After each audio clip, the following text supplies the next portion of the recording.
freaking 20s, bro. A whole new way we're gonna do things. It's being designed, developed right now.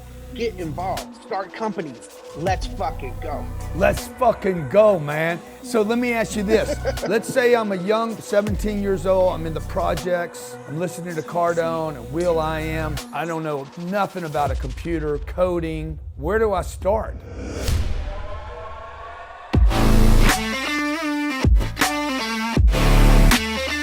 Hey guys, today I have award-winning musician, an accomplished producer, entrepreneur, philanthropist, social activist, actor.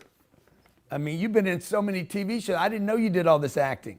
A tech enthusiast, a coach and judge on The Voice UK, raised by a single mom, overall great dude. The thing that I like about him the most is how transparent, authentic, and easy for such a celebrity, man. So easy to get around and talk to. I really appreciate and want to introduce to power players in the Cardone zone, Will.i.am. Oh, thanks. Well, and it's a pleasure to be in the Cardone zone. You know, it's awesome to know you, to have met you. Your drive is inspirational. Yeah, so look, just this on a personal note, and I appreciate you saying that. For the audience, the first time, you just want to tell them the first time we met, and like, we've never talked about any of this, by the way, but how we met, do you know how? What, at the Halt Living thing? At the Rob Lowe thing. Yeah. So yeah, Rob Lowe had this Halt. He was on the cover of Halt. Am I saying it right? The Halt. Halt or Hottie or. Bro, I'm the wrong guy to ask on pronunciations. Okay, I'm from Louisiana, so.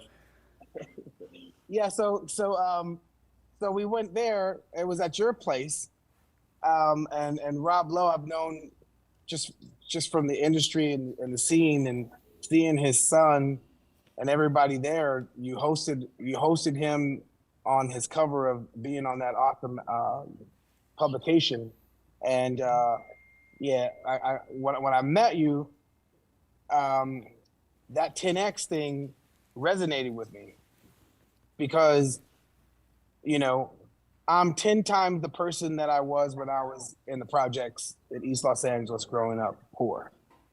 I've 10X that. And now here I am on this next journey. And I really resonate with that, the concept of like pushing yourself and timesing yourself.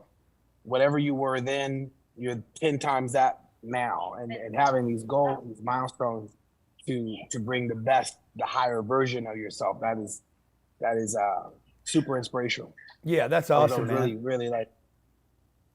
So how do you, Will, like, you know, you're a big celebrity. So for my, the people that follow me, they're mostly entrepreneurs, and I'm sure they're curious like I am about celebrity life. When you get invited to an event and you're going to somebody's house and you don't know who it is, like, which deals do you take? Which deals do you say no to? Is it just intuitive? And then when you go there, what do you expect to happen? And how often does it turn out well? And when does it turn out poorly? It depends on who the invite comes from. So Sampriti is like this amazing entrepreneur female that makes this flying boat. And I was like transfixed and like inspired by her drive, her focus, her talent, her like authenticity, and like, this is what I do. This is who I am. And I want to make a flying boat that levitates off of the ocean. And I wanted to know her and get to know, like, you know, all things about like a young entrepreneur that is doing audacious, ambitious, impossible feats. And that is to make a fleet of flying boats. I was like, wow, I've never met anybody that wants to build boats, let alone flying boats. How old are you? Where do you come from? And I met her when we had the cover of Halt Living. And from there, you know, whenever I go to San Francisco, she's there in the right squads of tech and entrepreneur and investments. And so she invited me to the Rob Lowe event. And that's a person that I knew there. And then met a group of people that I'm so happy that I met since then. So it's like um, that network, people introduce you to people, Got and it. then next thing you know, you end up in a place that, you know, because we're 10x in it. Will, how many shows do you think, how many stages do you think you've been on in your career? In my life, Yeah. oh, like lots. I can give you like a different way of looking at it. Since 1998, the longest that I've been in one place was 2 months. The longest I've been in one place, except for 2002 and 2020. Other than that, I've been ping-ponging, traveling around the world constantly since 1998. And the longest that I've been in one place steady was 2 months, and that's rare. Wow. That I'm in one place for 2 months. I'm usually 2 weeks here, I gotta go, a month here, I gotta go. And very rarely do I get 2 months in one place. And And then that's, from that, like, and from there, like you factor in for every single one of those weeks or months, I'm on 2 stages since day. 1998. you're on two stages a day? No, 2 stages on the average a week. Oh, got it. Since Got it. 1998. Okay. So, and then when was your first break, man? I mean, back then when you're trying to get a break, you can't wait to be on 2 stages a week and be on the road and never be in one place, you know, but then you fast forward and you're like, okay, I'd like to slow down a second. So back when you were trying to make it, what were you wishing and wanting for? Well, I'm still trying to make it. That whole concept of you made it is, I love that. You never make it. The make it means at some point in time you're like, that's it, like as if like you never get thirsty again. It's like drinking water. You never not get thirsty. You never not, no matter how much you've eaten, you will always get hungry again. Yeah. And success is the same way. I'm still on the hunt. I'm still looking for breaks. I'm still looking to break things, break records. I'm still looking to, you know, a lot of people say like, you know, if they close the door, another door is going to open. I like to design doors. You know, instead of looking for doors, I want to build doors, build opportunities, not wait for opportunities. So that I've always been on that hunt. So what drives that, man? I mean, what you know, why? Because so many people out there are not on the hunt. I mean, they might say they are, but you have a career. Yeah, I mean, what are you in your 40s now? Yeah, I'm in my 2020s. Yeah. Okay. So you look good. About to, You got that great skin. You know, you got that great Yeah, smile. You got all that charisma. You got that good attitude. You got that good vibe. You got 10X all over you. So you're always going to look younger than you are. But like back in the day, like you grew up in the projects, what were you wishing and wanting for? oh, just to buy my mom a house. I wanted to take care of my mom. Uh-huh. And then when I was able to take care of my mom, my grandma, my aunt, and my uncles, they were still in the projects. So then I needed to take care of took care of my immediate family. Then I took care of my, you know, my other family, my still blood, but I had to take care of them. Then once I was able to move, have that like that exodus, that migration out of the projects into, I like to say we went from the drive-bys to the rabbis. I moved my mom to an amazing Jewish community in Sherman Oaks. My whole family's there. It's awesome. Mishpuchas is what we say, like extended family. And if you're in LA, you know, I went to school with amazing, and that was like multicultural, Jewish people, Persian, Korean, Japanese, Chinese, Mexican, African American, amazing melting pot. So learning from your different communities and seeing how other folks live and wanting to have like, yeah, how come my family can't live like that? Right. Why can't we have that? Wait. Y'all got your own, like, you own this restaurant? How did you own this restaurant? Where you come from? Where you come from, Iran? Wait, there was a civil war? Like, what was it like leaving a country with what? Like, just hearing other people's stories. Like, you came here with what, $1,000? How you come here with $1,000? You got this big ass house now. Just like you hearing other people's like stories, like, and then your whole family's been in the projects. Like, well, shucks, why are we still in these projects? If you came here with $1,000 and you living in this big house, how you get it that way? How can I get it like that? Wait, you started your own business? How you start your own business? Because they don't teach that in the projects. They don't teach financial literacy. They don't teach like wealth, growing wealth. They don't teach like building business. That's not the thing they're teaching there. And so, and now that I moved my whole family out, my whole mission now is to go back to the neighborhood that I come from to provide robotics and computer science skills, because tomorrow's crazily technological.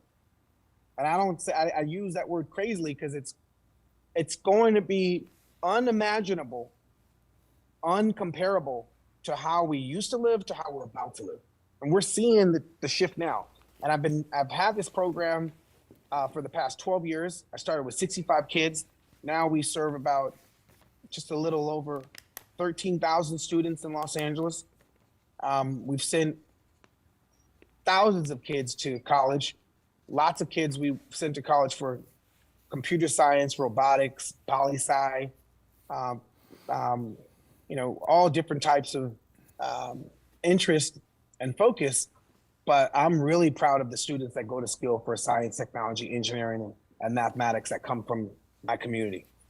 Because the amount of jobs that are going to be rendered obsolete because of technology in the near future, not only blue collar jobs, white collar jobs, we're in for a societal shift. And so that's what's driving me now, to prepare inner city folks for this technological tomorrow and build companies around this transformative tech. So I've invested in a lot of tech in the past, and I'm investing in today's tools and technology now as well. Yeah, and when I saw you in France and I saw you on Instagram, I'm like, hey, come out to the boat, and we hung out, and you started telling me about some of the stuff you're doing with AI. So it was such a pleasure to meet that side of you and to hear about that and what you're doing with kids. And by the way, I got a great idea for your kids here before I end today as a way to show you appreciation for being on the Cardone Zone today.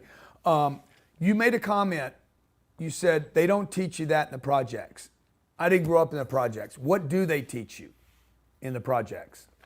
If anything, they're teaching you the same things they taught my mom when she was going to school in the 60s. Same kind of things they taught in the 50s. They're not teaching you survivor skills, especially how to survive in the community that you're from. They're not giving you the skill sets to fill the jobs that are needed right now. Like, there's so many jobs that are unfilled at the moment, and a lot of these jobs are engineering jobs, data scientist jobs, algorithmic programming jobs. There's lots of jobs unfilled. They're not teaching us that. They're not teaching us how to build companies to solve the problems that have been, plaguing the inner city. So for every single problem that the inner city has, there's a solution on the other end. Mm-hmm. And that solution is jobs and careers in industry. You can solve a lot of our problems by creating business that directly solves that problem. For example, in the Bronx and New York, all throughout New York, we always used to hear that cabs didn't stop for Black people. Not only New York, but in the movies, they kind of like over told that story. But we all know that at some point in time, since the dawn of the car and cabs didn't stop for people of color. But Uber solved that problem. Mm-hmm. Not social activists try to campaign. Lots of folks try to campaign to make it to where yellow cabs stop for people of color. But indirectly, Travis and Uber solved a societal racial issue. So technology solved a societal woe. So let's identify other problems that are affecting inner cities, underdeveloped communities, underserved communities, and solve them with tech indirectly. And by doing that, you're going to create industry. And why can't people from our own communities identify the problems, utilizing the tools and the technology of today to solve that? So let's take a look at Uber. Did Uber invent GPS? No, they didn't invent GPS. Did they invent the capacitive touch on the phone? Nope, they didn't invent capacitive touch on the phone. Did they invent chipsets, mobile chipsets? Nope, they didn't invent mobile chipsets. What did they do? They took 3 pieces of technology: capacitive touch, GPS, and mobile computing. And to have mobile computing, you need base stations, you need, satellites to be able to get the signal, whether it's 2G, 3G, 4G. Uber didn't invent any of that stuff. Right. What they did, they sandwiched it all and created an awesome user interface, user experience, and software that made use and sense of these technologies, and indirectly solved the societal racial problem that we had with cab drivers and people of color in the community. No, now that person's an awesome customer. Let me stop for that person. Without Uber, we would still be having these issues. So I'm not saying it solved it completely, but what types of problems can we solve with technology? And shouldn't folks from these underserved communities, underdeveloped communities, be the ones to solve them by giving them the skill sets, encouraging them, and mentoring them to push them to be entrepreneurs, to be problem solvers, to be, tomorrow's industry erectors? That's what I'm excited about. So and that's awesome, man. And so you seem to have attached, like you have this window open in your mind that all roads go to technology for you. My window, like when I'm telling the Uber story, to me it's like, oh no, an entrepreneur solved that problem. But when you say it, you say technology solved the problem. And then yeah. But we're saying the same thing. Yeah. Because Travis, he knew how to utilize the technology, and that entrepreneurial spirit is what gave him the wherewithal to be able to undergo all the trials and tribulations it took to unearth and to manifest this idea. Yeah. The entrepreneur is like this energy. Right. To make use of the tools. In this case, the tool he was working with was tech. Mm-hmm. Tech. Yeah. So what can we do to wake that up? Because when I'm around you, I hear words like, I hear you ambitious, impossible, inspired, endure. These are just a few of the freaking words that you've used out of your language. Like, this is how you think and what you look for every day. How do we do those things because I get inspired being around you, right? It wakes up this entrepreneur, this dreamer. I come out of problems and I start moving to a future. I become interested in AI when I'm like, okay, whatever, right? I don't even know what it means exactly. But then I'm like, shit, it means everything.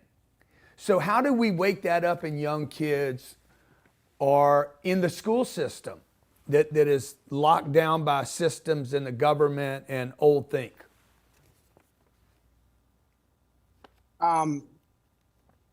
Curiosity, mentorship. We have to mentor the youth to be curious and competitive and audacious. Like, we gotta compete. We gotta and it's in the kids. Like, there's 3 companies in every single junior high school and high school.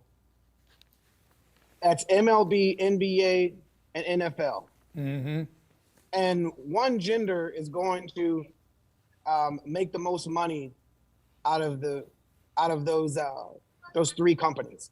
Males will thrive and be super successful in the NFL.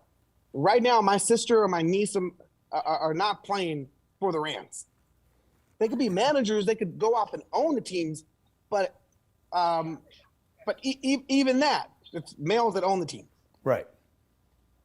And that shouldn't be the case. I'm not saying like women should play football and put themselves in harm's way where the aggression and the power. But right now, men are the ones that are going to benefit from one company, the NFL, being in every single high school. Men, yes, there's NBA and there's the women's basketball league, but men make far more money, right, the NBA than the women's league. Yes, there's baseball in every single high school. A lot of high schools have baseball fields, basketball courts, and football fields. But men benefit the most. Ownership and the principles, the participants that play in these sports. Yes, there's female sports. I'm just looking at the money that people make. But that being said, if there's 3 companies in these schools, I say companies because they're companies, they're teaching these kids the skill sets to then go off to have careers in these fields. There's not AI and computer science and robotics in every single junior high school and high school. Mm-hmm. That's not, and every single gender is going to be pro if there were computer science, AI, algorithmic programming, data science skill sets in every single school. But why can 3 companies be in every single school teaching every single student the laws and the rules around these sports, but we don't have tech in every single school mandatory when our whole world is going to be immersed in it? To me, I'm scratching my head like, how does that make sense? Every single year, somebody graduates high school and there's a TV show to show what draft and what college they're going to go to. But you mean to tell me when somebody goes from high school to Stanford, there's no one sees them? There's no draft when they for graduate, Harvard. right? And then when they graduate college to go to pros, there's a draft program. So you mean to tell me when Samantha graduates from MIT that goes to work at Google and Facebook, who are trillion-dollar companies, nobody knows about it? These companies got more money than countries. And when people graduate, no one knows about it? Yeah, it's awesome, dude. We're not inspiring American students to be like, yo, I want to create trillion-dollar companies. What's so hard about pushing people to compete where the real competition's at? Apple was started in a garage. Google was started in some like apartment or some small building with Larry and Sergey. Wait, people can't do that. Uber was a small company at one point in time. They're just ideas that came from people. There's no more ideas out there? Yes, there's ideas out there. How do we get folks and inspire them and give them the energy like, yo, I want to change the world. I want to be a part of designing the world. Right now is the time. This AI stuff is brand spanking new for a lot of people. I've been investing in AI since 2012. The person that got me into AI was a guy by the name of Professor Patrick Winston, rest in peace, the head professor at MIT when I used to go there from 2005, 6, 7, 8, 9. Every time Black Eyed Peas would go on tour, I would stop by his classroom. I was intrigued and inspired by artificial intelligence back then. 2010, Google it. There's this Black Eyed Peas song called "I'ma Be Rocking That Body." In 2010, I was like, hey, the future of music and composition is AI. This machine right here is going to take Black Eyed Peas into 3008. As a matter of fact, our album, The End, Boom Boom Pow, all that stuff is all looking at the future of like what the future of composition, entertainment is going to be and how computers are going to be a major role into how we experience stuff.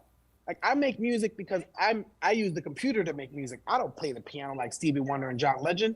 I play the freaking computer, bro. I'm more a computer programmer than I am a freaking musician. Wow.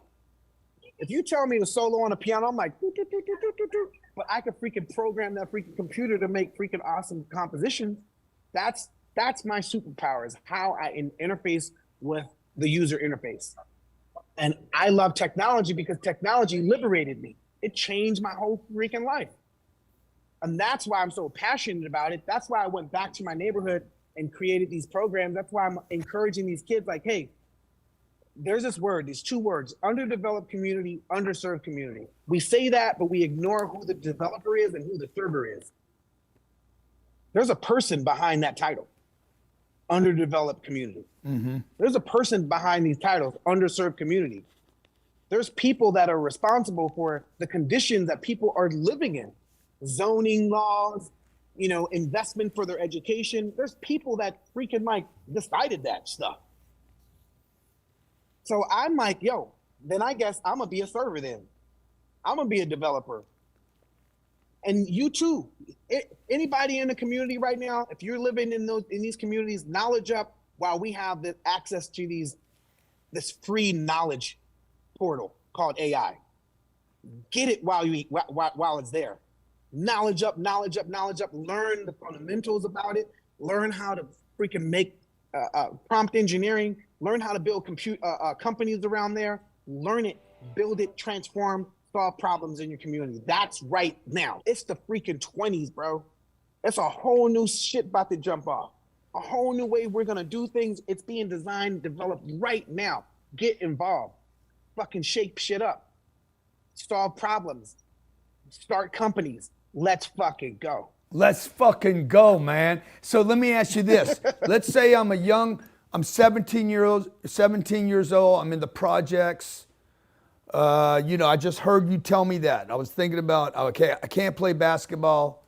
Shit, I can't catch a football. I don't know shit about computers. I'm listening to Cardone and Will.i.am. Goddamn, I don't know nothing about a computer, coding. Where do I start? Yo, here's what's awesome about that. Now you got code that can code. You don't even have to learn a code anymore. You just got to have an idea. And if you're 17 right now, 10 years from now, you're 27. You're still young. You're still going to start a company because you're learning right now as the world is learning about it right now. This shit ain't fucking 10 years old. Text to code ain't 10 years old. This is new, bro. It's all new shit. It's new for the fucking experts. It's everybody is freaking new at this. You think ChatGPT's today 10 years old, bro?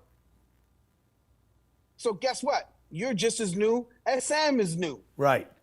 It's a level playing field. So yes. So there's no excuse. If you're 17 years old, knowledge up, let's go. When you're freaking 27 years old, boom, bro. Entrepreneur, starting companies, made some mistakes. But guess what? We all made mistakes from 17 to 27. What type of mistakes you want to make? You're going to make them. So make the mistakes on companies that you're trying to build. Don't make mistakes fucking up. Doing bullshit, dumb shit. We're all going to do mistakes. We're all going to fuck up. Fuck up solving problems, though. Yeah. So Will, don't fuck up causing problems. Yeah, Will, what are the fuck ups? What give me a list. I know how many. I spent 10 years fucking up. So what are some things that we're talking to this kid 17? What are the fuck ups? What are the things he or she should not do?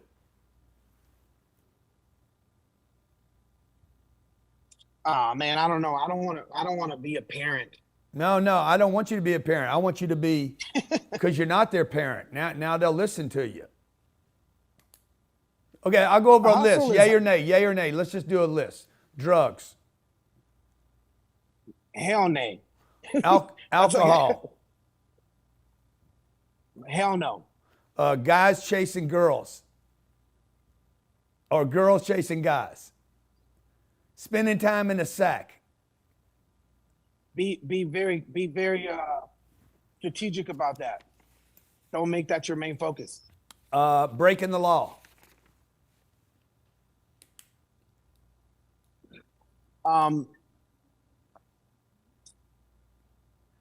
No, definitely not. Only reason why I hesitated on that, I got a lot of friends in prison. They were selling weed in the 90s. Yeah. That was illegal then. Yeah. That shit's legal now. So no, yeah. Don't break the law. But be strategic on how far you see. Yeah. Going to college. Right? So right now, yes. Mm-hmm. Especially in the field of tech.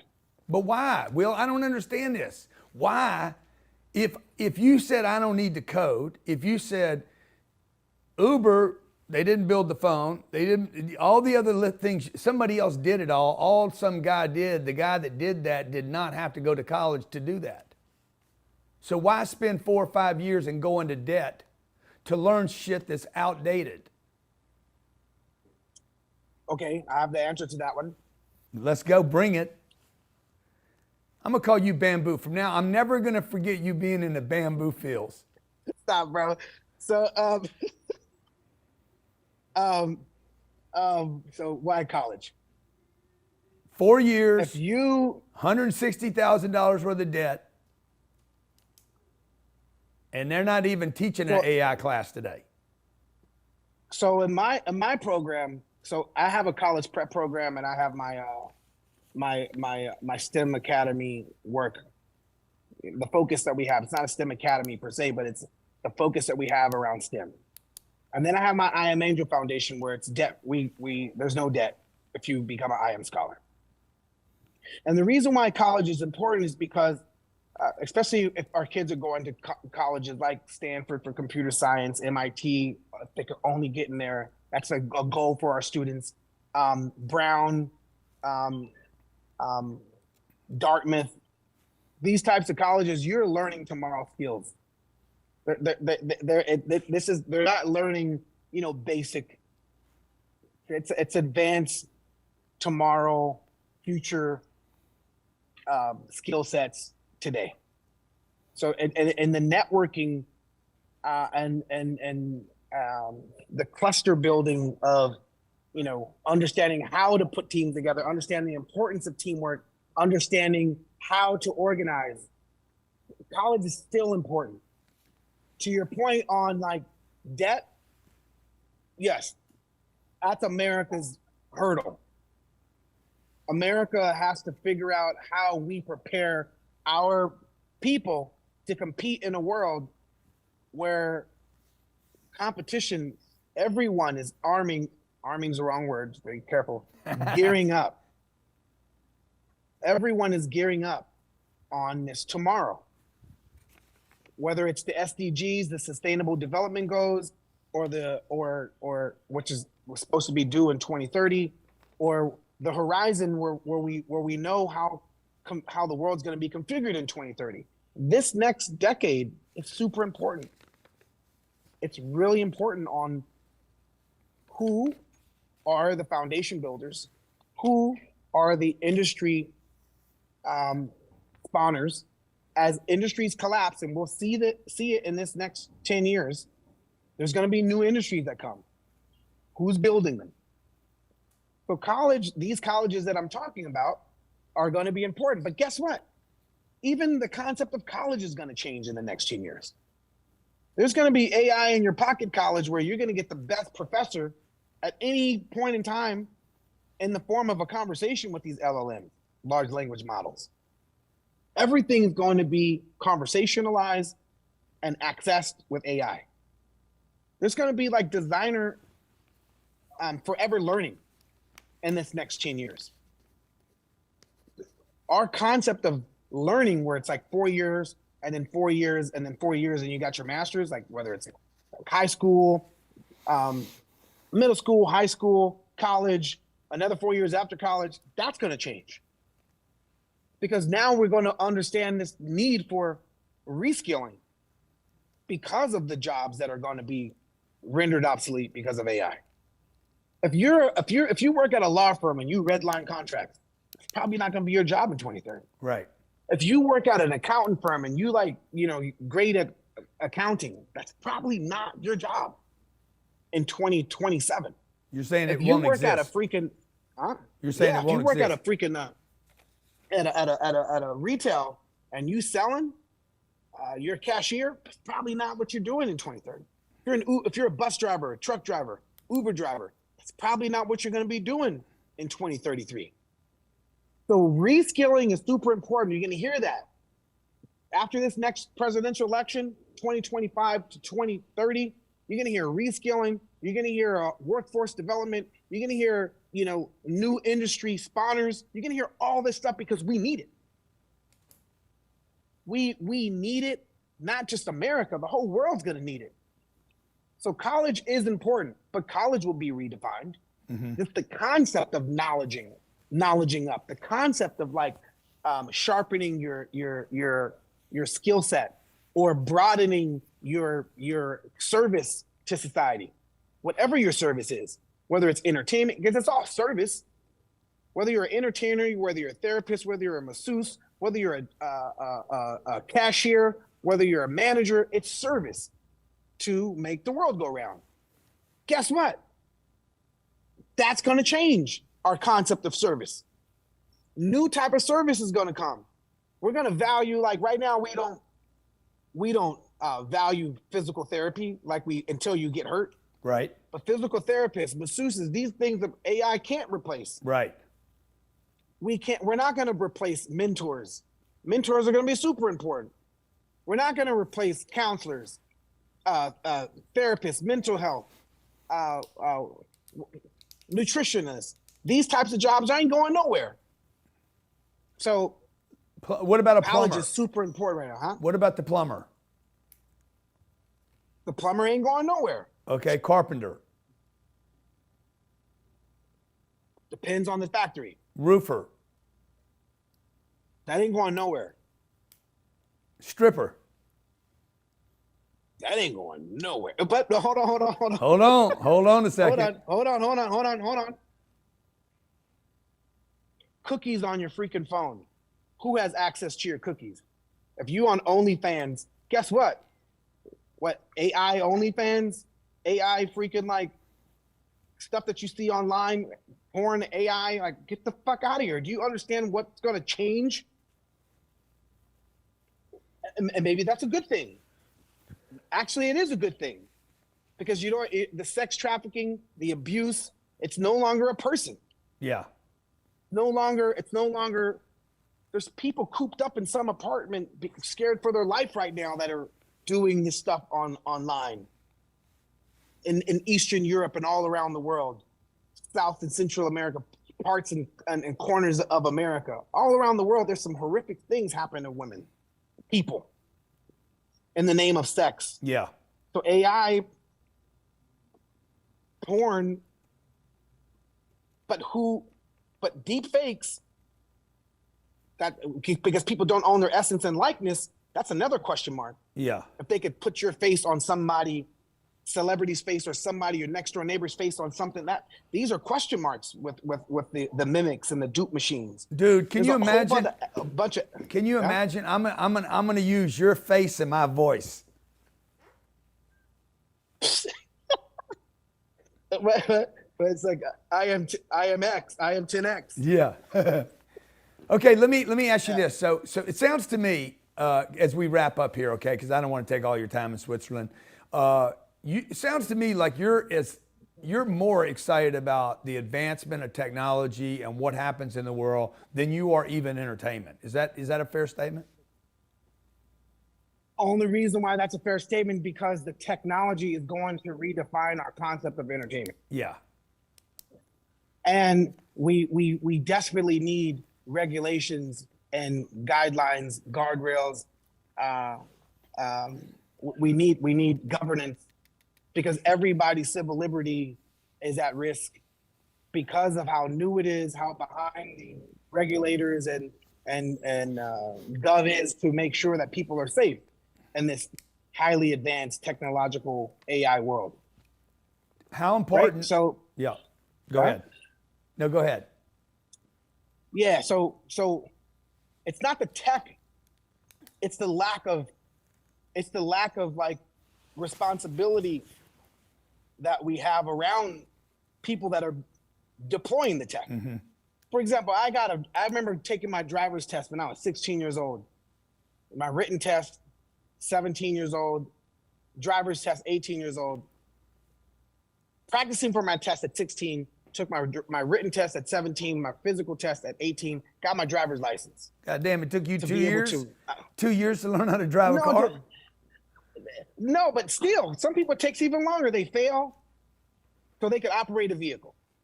And if you want to do, because my mom wanted to make sure that I was safe, that I learned. She didn't, even though I had my written test pass, I couldn't take my physical, my driver's test till later, till I got older. Like, you ain't 18, boy. You need to wait till you 18 to take that driver's test. Like, Mom, but I took the written test. What did I say? That's my mom, right? So super strict. You ain't driving me nowhere. But if you wanted to fly, if you wanted to fly a helicopter, you still need to take a test. Yeah. You want to fly an airplane, you got to take a test. Because they want to make sure you are right, that you ain't going to freaking do some wild shit. But when it comes to deploying AI, nobody has to take some psychological test. Just basic fucking shit. People that are working in technology, there should be some type of like mindfulness, mental safety that the folks that are working in this field ain't fucking cuckoo that's going to deploy some shit that's going to fuck up society. It's basic stuff. Nobody's saying let regulations to stifle innovation. Let's make sure the people that are deploying this stuff are pretty sound and want to add to society and don't have like foul, ill intentions. Like, we're not even there. So it's not the technology we should be worried about. It's just like basic human common sense. Right. Right. No matter how much money you got, I don't care how ballin' you are. Right. You could be like, yo, what? Check out my boat. You see my boat? Like, dang, Cardone, this your shit? Yeah, bro, this my shit. 10X, bro. Like, yo. It was mine for 2 weeks. You know what I mean? You'd be like, yo, check out my house. Yo, this is you, Cardone? Yeah, that's me, bro. Yo, this is your car too? Yeah, man, I got this big SUV too. No matter what you look at my plane. Or if you like, you know, I have things to protect myself. Here's my cabinet of things, right? Well, if you collect knives, I'm in Switzerland, check out my Army Swiss knives. I don't care how much money you got, you or nobody we know, if they're multi-billionaires, has a stealth bomber. You don't have some freaking warplane or no tank. That's right. There's certain things that they made sure that there's regulations that you don't have. So why is it that we don't have those same type of restrictions on weaponizing AI? Yeah. So it's the regulations and the laws that I think we need to, not regulations to stifle innovation, just basic things to make sure that folks that are deploying them to make society awesome. Yeah, for instance, to keep people safe. Nobody should be able to use my voice. Like, nobody. That should be a law. No. My voice should not be tinkered with, used. You know, it's not fair. Like, so anyway, let me ask you this now, off the AI just for a second. And I know it's hard to get you off of it because it's like it's your candy store right now. When you're looking at a company or somebody to invest in, how important are the following things? Number one, the ability to sell products and services. So say that question again. How important is it for a company or an individual, the ability to sell products and services, sales? Oh no, that's ultra important. What about marketing? Marketing will change in the near future, but still the concept of marketing is going to change dramatically. And which one would you say is senior when you're looking at a company? Would you rather a great marketing company or a great sales organization? If you could only pick one of them. Sales. Okay. How important is it for an individual, an entrepreneur? Only reason because you could market and not sell shit, and then like how you survive. But can you sell without marketing? Yes. Tell me, how do you do that? How do you sell without marketing? So community is and having connections to community is far greater than understanding a marketplace. Marketing is commercials, and commercials is connected to commerce and selling in a marketplace. Okay. That doesn't mean you know shit about community. Now, you could be the authors and the impactors of community and sell to community and never have to market at all. Yeah. Because you are authentic in the community that you are part of. You actually are the pillars of community holding it up. And that is the truth and the trust that you have in the community that you sell in. Okay, I like that. People have bought into your company Yeah. because of how authentic you are in the community. You never had to market. For example, Twitter. Did Twitter have to? When's the last time you saw a fucking marketing campaign or a Twitter commercial? Yeah. Even when they started, they were the town hall for the community to speak, and you use them as verbs. Right. Hey, did you check my tweet out? Right. Google, when Google first started, you Googled it. They were the town hall. They were the pulpit for people to speak on, to search, Google it. They became a verb in society. They didn't market at first. They were culture as far as gathering information and culture. Right. They didn't market. How important to you is the entrepreneur's ability to produce money, to cash flow, to be responsible, and to understand the financial needs of a company? Depends on the company, but it's super important. Yeah. Fiscal responsibility, making sure that there's capital to be able to maintain operations, not only to go out and find and fundraise, but to get to profitability. That's super, super, super important. Yeah. So let me ask you last couple of things. When you let's say you meet a young person and they're trying to impress you, okay? Does the watch they wear impress you? No. I don't have jewelry. What about the car they drive? Nah, I need that. They got some Gucci's and they got some Nikes. Does it matter to you? To me, no, not at all. How fluid their ideas are, the banter, bam, bam, bam, bam, bam, bam, bam, bam. That's all that matters. How focused they are, like watching how somebody communicates and they could keep the conversation flowing. Even if they veer off, they can bring it back to the subject. That he or she that does that, them or they that do that, I don't care what material you got. A lot of the folks that I know that have all the money, like the real ballers, I don't see no freaking, they ain't balling like that. That's when I realize the folks that got the money, they don't show it. Yeah. I interviewed somebody the other day, pretty like one of the richest people in the world. They didn't have no fly shoes on. Yeah, they weren't rocking a Richard. They weren't rocking no crazy watches or. Yeah, the folks that really, really, really, really have the crazy amounts of cash, they're not flashy. Look, man, I'm envious of your Pro AirPods because I lost mine, my 17th set. So I keep looking at them saying, man, I got to get my set back. I can't find them. 2 days I've been without them. What does the term 10X mean to you? The term 10X is whatever I thought I was doing last year, I got to turn it up 10 times next year. Whatever I thought I was making 10 years ago, I got to make 100 times that in the next 10 years. It's like, it means upgrade myself. Like, for example, like every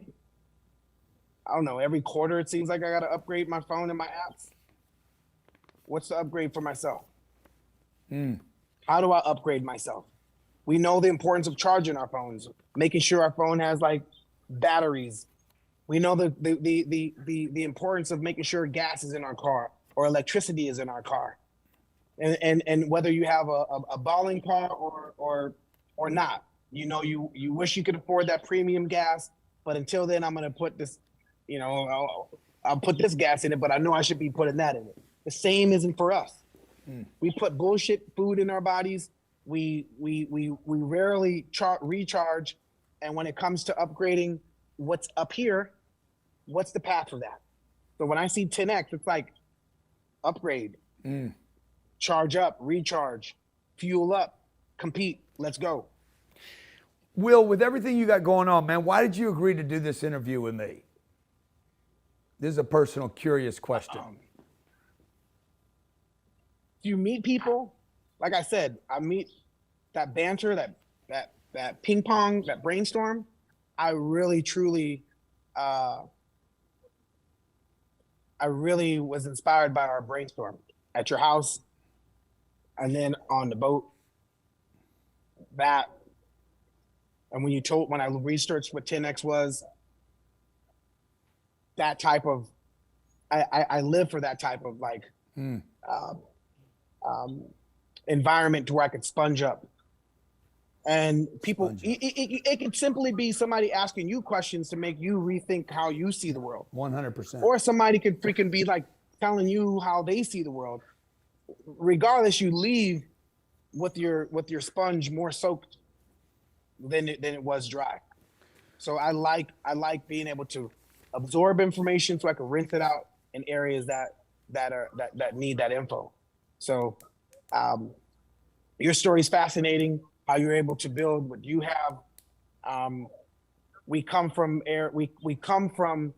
similar backgrounds where there was question marks. What will become of us? Yeah. Your story about your mom, and how I am with my mom. Routes that we could have taken, some routes you've taken. I took different routes, but those same routes were there. So we're more alike than we're not alike. I love that. Hey man, you got 13,000 kids in LA that you're helping out. I have a sales and marketing platform that millions of people have been on it. I'd love to give it to all 13,000 of your kids to have free access to. Man, love that. And some of those kids might know who I am. Maybe they do, maybe they don't. But sales, marketing, financial information, that's very applicable still in the world today. So I'd love to figure out how, with your team, how we can just give it to them and give them access. We sell it to Fortune 500 companies, buy it every month from us. And so I'd love to do that for you. And I look forward to doing more great stuff with you, man, because you're an awesome guy. Yeah, I'm reading that the wall behind you, and I'm like, staying broke is hard. Pick your hard. Like, yo, that's real shit. Right? I've been all that. Yeah, man. Like, I know what that feels like if it was yesterday. Well, dude, that was 30 years ago, but I know what it feels like. Yeah. Hey, man, I appreciate the whole you. life of that. Look, I think I admire you in many, many ways. I ain't driving with you though, bro. If it took you 2 years to learn how to drive a damn car, get an Uber. It didn't take me 2 years to learn how to drive a car. My mom just made me go through that process just to like, put some discipline in my yeah, I got it, man. Don't try to cover it up. Just tell everybody you're a bad driver. No, I'm awesome. I've never been in an accident in my life. Knock on wood. Boom. Knock on bamboo. Boom, boom, boom. Yeah. Okay. Hey, thank you for being here today on the Cardone Zone, man. Appreciate you. Thanks, Cardone. Okay.